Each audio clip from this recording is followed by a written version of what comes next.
Pessoal, boa noite a todos. Minha saudação pessoal a todos aqueles que virão assistir esse vídeo no nosso curso online. Hoje estamos aqui para proferir a palestra de número 12 do nosso curso, cujo tema é Técnicas para a Dissolução do Ego. Então, esta é uma conferência muito importante, um tema muito importante para o estudante gnóstico, porque se trata de uma prática objetiva, da qual depende todas as outras práticas que o estudante gnóstico vai fazer para o seu progresso. Se falharmos nessa prática, falharemos em todo o nosso estudo de gnose. Muito bem, técnica, podemos dizer que técnica, então, é um modo, uma maneira de trabalhar, é uma didática, uma metodologia, por fim, então, metodologia, uma estratégia. Então, se trata da estratégia que se adota para o seu trabalho de dissolução do ego. O que é o ego? Nós vimos em conferências anteriores que o ego é o nome dado na psicanálise do Freud para um conjunto de eus.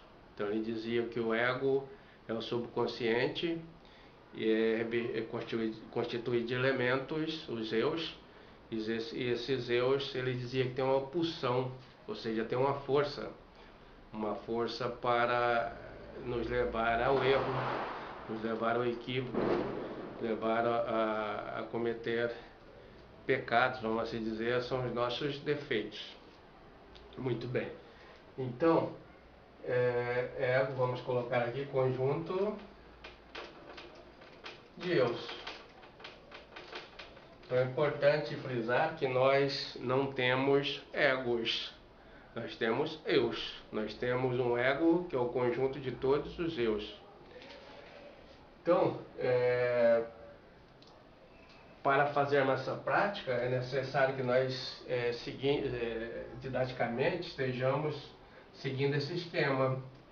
Que a gente esteja fazendo uma prática de recordação de si mesmo. Vou abreviar aqui.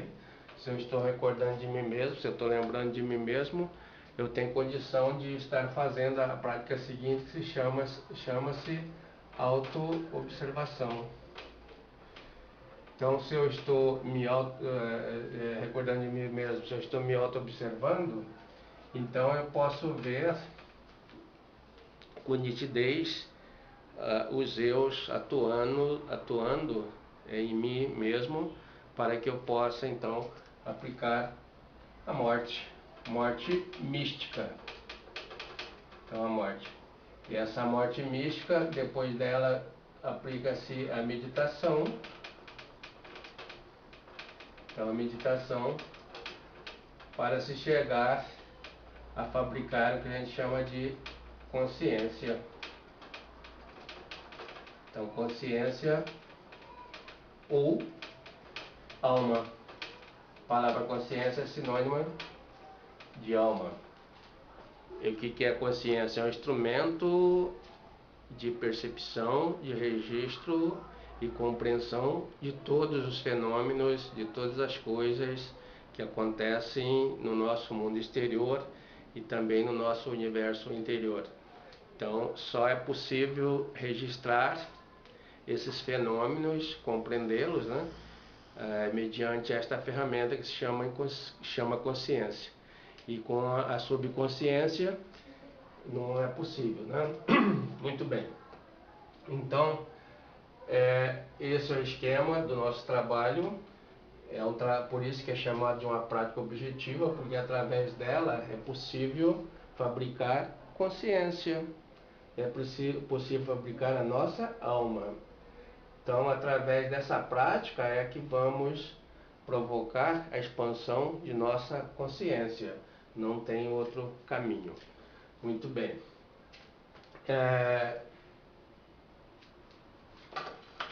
para chegar nisto, chegar na consciência, nós temos que liberar essência. O que é essência? Nós já vimos nas conferências anteriores que o ego é o conjunto de eus que geram defeitos. Mas como nós vivemos num mundo dualístico, de duas coisas relativísticas, dentro de nós também tem as qualidades. E o fator gerador dessas qualidades em nós é a essência. Então, isso é representado, né, alegoricamente em filmes pelaquela lâmpada do Aladim. Então, lá na lâmpada, a gente vê que lá dentro tem o gênio, né? E esse gênio, quando ele sai da lâmpada, ele quando se quebra a lâmpada, ele vira gênio, né? Muito bem. Então, aqui a lâmpada, na realidade, é a alegoria, é o símbolo do ego. Então, nós temos o ego.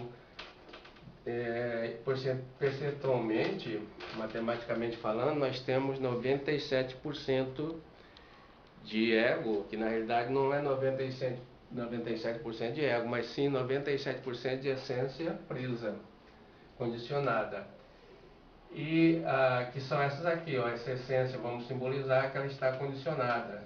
Então ela não funciona, ela perdeu seu funcionamento por outra energia pesada que é do ego, que não deixa esta trabalhar. E nós vamos ter aqui fora então o percentual de essência livre.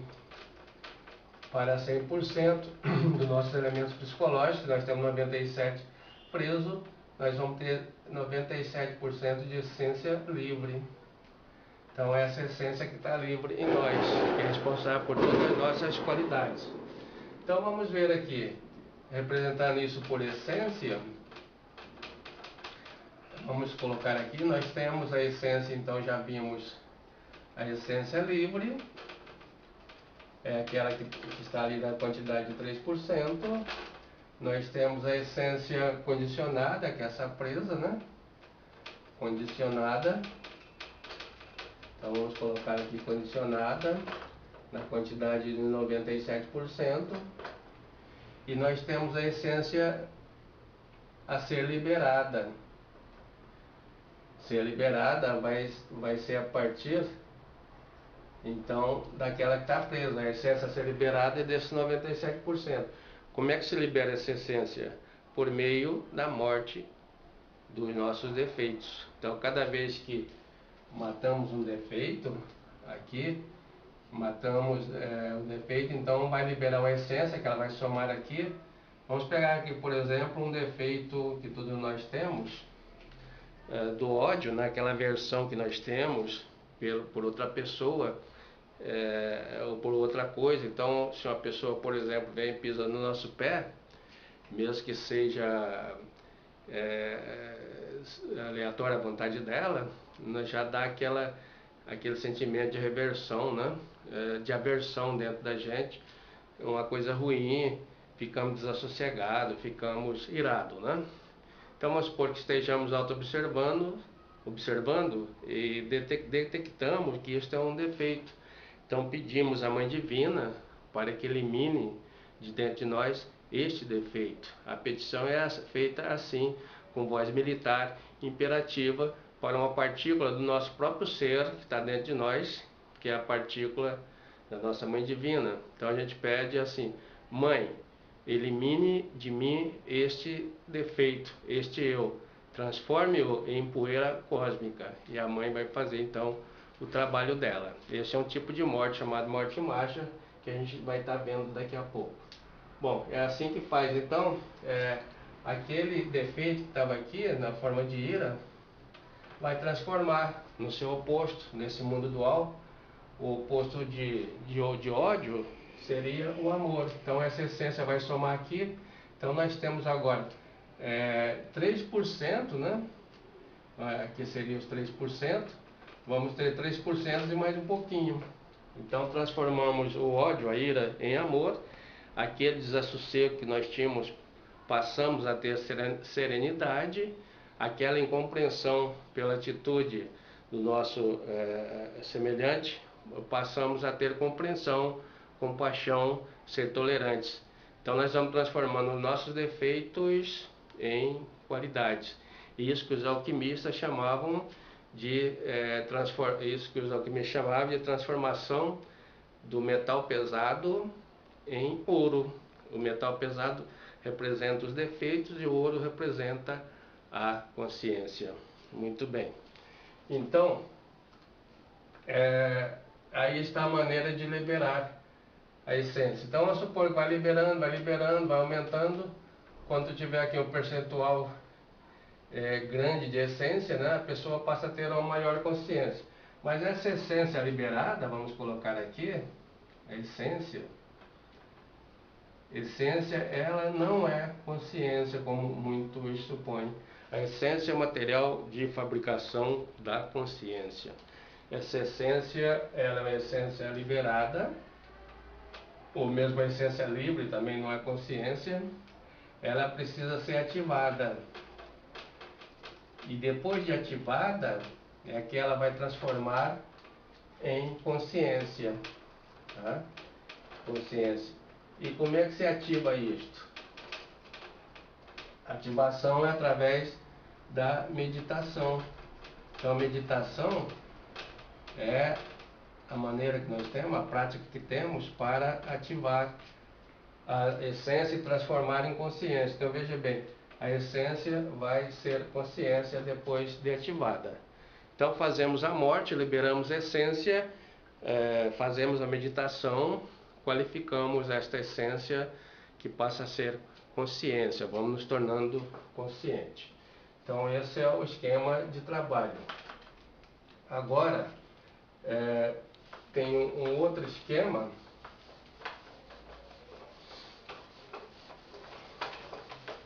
que é o esquema da árvore. Vamos colocar aqui, apresentado pelo venerável mestre Rabulur. Então vamos pegar uma árvore na natureza. Então vamos observar que essa árvore tem uma raiz forte e tem outras raízes secundárias. Então já tem aqui 1, 2, 4, 5, tem 6 e tem 7. Então nós temos aqui uma árvore com 7 raízes. E essa árvore, se a gente observar na natureza, cada raiz tem as películas.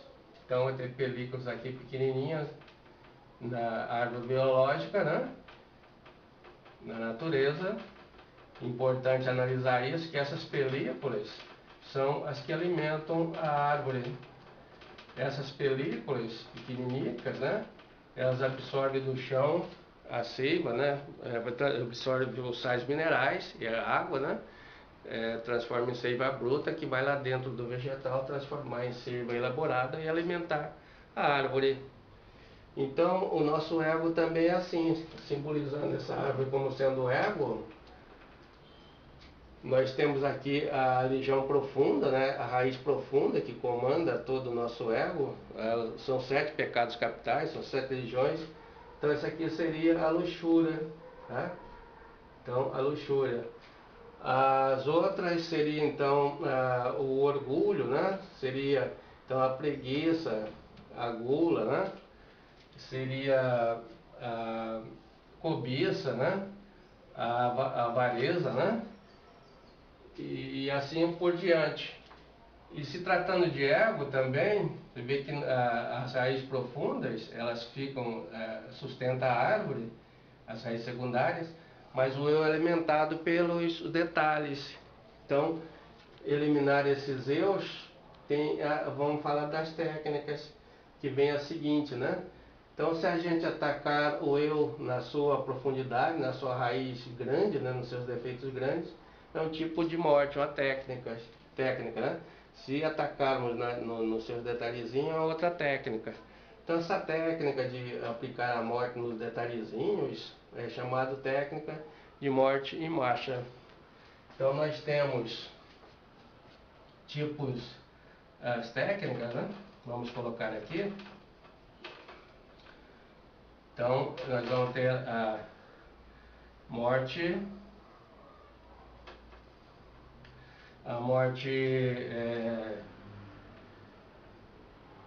imediata. Essa morte imediata é também chamada de morte em marcha. Então, morte em marcha.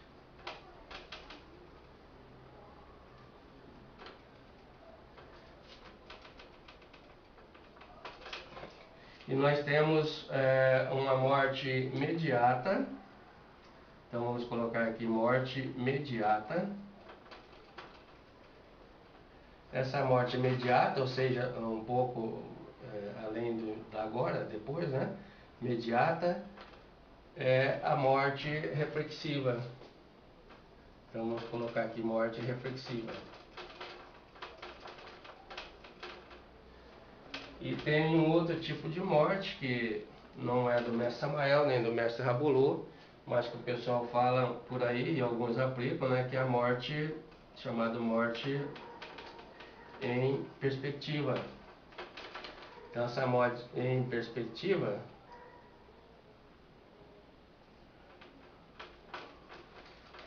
também é chamada de morte acelerada. Então a morte acelerada. Então vamos ver o que é cada uma delas um pouquinho. Então estão aí as técnicas de morte, né? As 3 técnicas.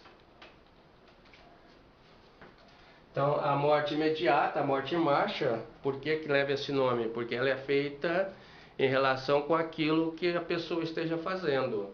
Se estamos dirigindo, surge um eu, aplica a morte ali, como diz o venerável mestre Rabulô, se estamos dando aula ou se estamos trabalhando, aonde esteja fazendo a autoobservação no ginásio psicológico, surgiu o eu, aplica-se a morte. Por isso é chamado morte em marcha. É um detalhe importante desse tipo de morte em relação ao tempo de atuação do eu.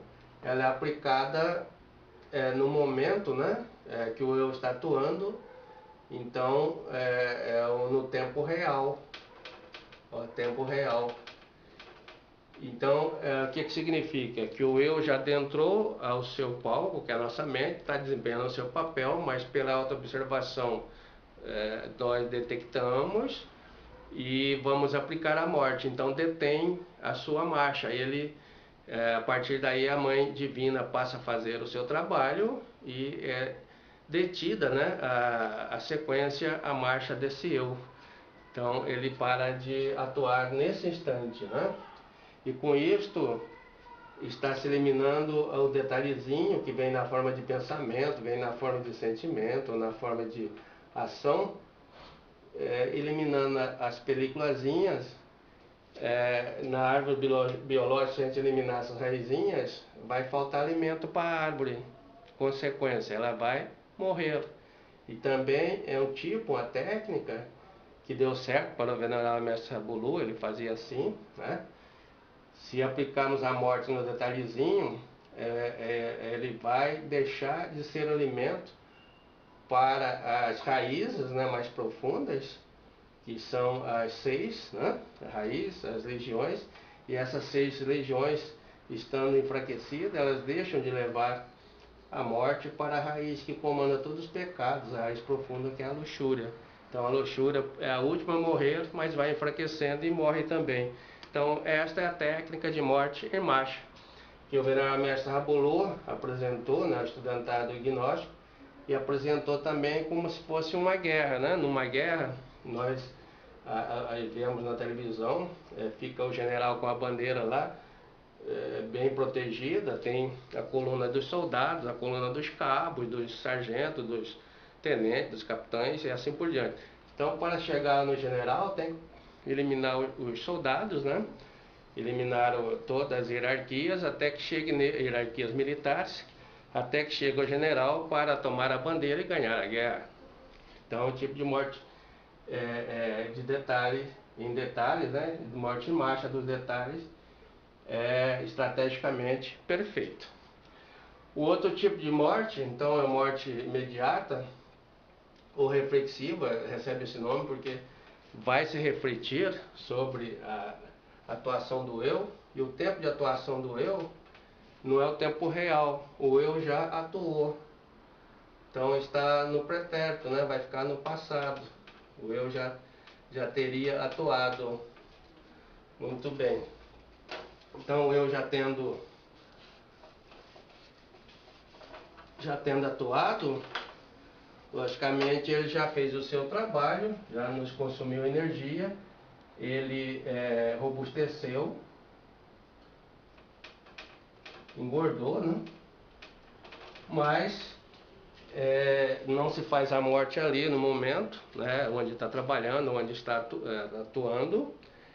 Chegar em casa, comodamente numa poltrona ou deitado, o estudante vai refletir sobre a atuação daquele eu, o momento que ele atuou, vai fazer o inventário, né, de quantas vezes esse eu já tem atuado, quantas vezes já prejudicou a gente, né, com a sua atuação. Vão tentar compreendê-lo com profundidade, buscar o seu fundo de significado através da reflexão, da meditação, e aí aplica-se a morte. Leva-se este eu ao banco dos réus, como diz o venerável mestre Samael, e aplica-lhe a morte. Pode, na meditação, imaginar, dar uma forma para esse eu, a forma que quiser, e aplica-lhe a morte. Pode imaginar o eu como sendo uma pessoa, né, dentro da gente, entrando numa forca, e a forca apertando, e imaginar esse eu também morrendo e se transformando, né, em nada, em poeira. Então, a meditação acompanhada de imaginação, por isso morte por reflexão ou morte reflexiva. Esse, então, é outro tipo de morte. E o terceiro, que não foi de nenhum dos mestres, né, portanto não é recomendável, mas só a título de estudo, cada um aplica em si mesmo. Teoricamente ele dá certo, né? Porque se impedirmos a atuação do eu, que é a morte em perspectiva, então o tempo de atuação dele, aqui o eu ainda não atuou. Então o tempo de atuação é antecipado, né? Por isso perspectiva antecipada. Então seria, por exemplo, todos nós sabemos que temos os eus residuais, que alimentam essas 7 legiões, e eles estão dentro do nosso espaço psicológico, na forma de energia, que se não estivermos auto-observando, não vamos ver a sua atuação. Então, aplicar esse tipo de morte é fazer um pedido para a mãe, para que ela elimine aonde eles estão aqui residualmente. Se a mãe fazer esse trabalho, lógico que ela vai fazer, por isso é chamado morte cega. A gente não está refletindo e nem observando eu, mas está impedindo a sua atuação. Seria um tipo de uma oração constante, que ela seria uma prática que substitui a auto-observação, em teoria, vamos dizer assim. Então, chegar ao final, vamos supor, se a gente ficasse fazendo essa prática direta, os elementos diminutos não seriam alimentados, não levaria alimento para as grandes regiões, e a árvore morreria. Teoricamente é assim. Agora, na prática, isto se verifica que se não está recebendo alimento, os eus, a árvore vai morrer, né? E seria assim uma prática também bastante eficaz. Mas vamos pensar teoricamente que se não estamos fazendo a morte antecipada dos eus residuais, os eus potenciais, que em perspectiva, né, vão atuar, vão gerar os seus defeitos, vão gerar os seus erros, né? Vão levar as pessoas, vão levar a nós ao erro. Então, se fizermos essa morte, evita tudo isso. Vamos supor que perdemos, né? Não estamos fazendo esse tipo de morte. Aí o eu começa a atuar, mas detectamos na nossa auto-observação a atuação do eu. Vamos aplicar o que? A morte em marcha dos detalhes. Ali será detida a marcha desse eu, ele para de atuar e a Mãe Divina vai fazer o seu trabalho de desintegração. Mas supondo, né, que também perdemos, não fizemos essa prática da morte em tempo real, do eu que estava atuando naquele momento. Fica para nós essa outra possibilidade de levar no nosso leito, né, ou na nossa prática, a reflexão, a meditação, o estudo e análise para a compreensão desse eu, para fazer a morte dele. Então, sintetizando esses tipos de morte, nessas técnicas, foram divisores de água no movimento gnóstico, onde alguns estudantes diziam, bom, o mestre Samael, eu faço a prática dele, porque é a morte para a compreensão, era a morte por reflexão. Não vou seguir o mestre Rabulô, porque é a morte dos detalhes, é sem reflexão. Então, o que a gente poderia dizer? Que isto não é para polêmica, e sim para a compreensão. Se a gente examinar à luz da verdade, uma técnica tem o que falta na outra, então elas são complementares. O estudante sério pode aplicar todas ao mesmo tempo e obter êxito no seu trabalho de revolução da consciência, sem ficar fazendo polêmica. Porque se a gente buscar a compreender essa morte imediata, né, em marcha, também é pronunciada pelo venerável mestre Samael com outro nome. Ele chamava de morte de instante em instante, morte em marcha. Como é que pode ser morte de instante em instante, se fosse morte reflexiva ou por compreensão? Essa aqui nós vamos fazer quando chegamos em casa, depois do trabalho. Então não é de instante em instante, sim de um longo tempo a um longo tempo, né? Então ele falava dessa morte com outras palavras, né? Coube ao venerável mestre Rabulô sintetizá-la e esmiuçá-la, né? Então elas são complementares ao nosso serviço, as técnicas, para construção da nossa própria consciência, para a construção da nossa alma. Então até aqui a teoria, e espero que cada um seja incentivado, né, por meio dessa teoria, a colocar nas suas vidas, colocar em prática. O ginásio psicológico, né, como o mestre fala, são as situações, a família que nós vivemos, os trabalhos onde estamos trabalhando, onde quer que estejamos, sempre a Mãe Divina vai colocando diante de nós